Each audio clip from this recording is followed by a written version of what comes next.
গত বছর ঈদের সময় আমার মা দুনিয়ায় ছিল।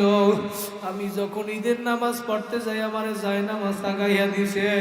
আমি ঈদের নামাজ পড়তে গেছি, আইসা দেখি আমার মা আমার জন্য অপেক্ষা আছে পায়েস রান্না কইরা।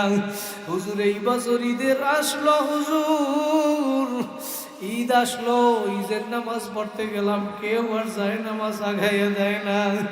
ঈদের নামাজ পড়ে আসি দেখি সবাই মাকে মা বলিয়া ডাকে। আমি কবরের পাশে দাঁড়াইয়া দাঁড়াইয়া কাঁদি, আমার মা দুনিয়ায় নাই। ওই মসজিদের পাশে কবরের স্থানে ঘুমাইয়া রইছে। এখন বাড়ি গেলে কেউ আর আমার জন্য অপেক্ষা করে না। আর কোনোদিন মা বাবা বইলা ডাকতে পারবে না।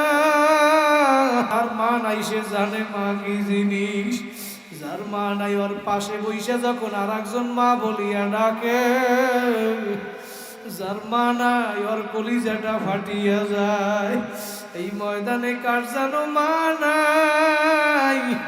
একটু চক্ষু বন্ধ কইরা স্মরণ করো কার মা বারে 3 কান 5 কান সাদা কাপড়ের প্যাকেট বানায়া কবরে ফেলাইয়া রাখছো। আজকে তুমি সন্তান হইয়া এমন নেমক হারাম হইলা, ওই 3 কান সাদা কাপড়ের 5 কান সাদা কাপড়ের প্যাকেট বানায়া কবরে ফেলাইয়া রাখছো।